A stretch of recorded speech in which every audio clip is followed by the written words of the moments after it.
Mahigit 2 linggong hindi nagkasama si Regine Velasquez at Ogie Alcacid dahil nag-show sa Amerika si Regine. Kaya naman nang dumating si Regine, hindi nila naitago ang pagkamiss nila sa isa't isa. Sinundo ni Ogie ang nobya sa airport at doon pa lang ay nagkaiyakan na raw sila. Ilang taon na ako? 41, di ba? Dapat naman lubos-lubusin natin yung time na dapat magkasama kami. Pumunta na sila ni Ogie sa Batangas. Doon sila nagpalipas ng Holy Week.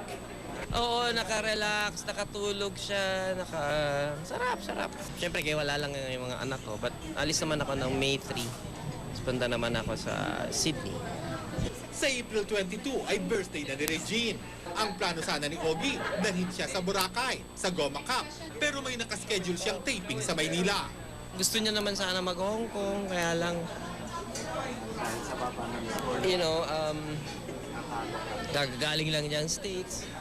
So baka mag-barbecue na lang kami siguro. Sabi ni Ogie, mahirap mag-isip ng regalo para kay Regine, pero nakabili na rin daw siya ng bagay na alam niyang gusto ng girlfriend. Ayaw sabihin ni Ogie kung ano ito. In-order ko through a friend. Yeah. Nabigay ko kahapon na kunwari pa ayaw niya. Tatalo ng talo. Lars Santiago, updated sa Showbiz Happening.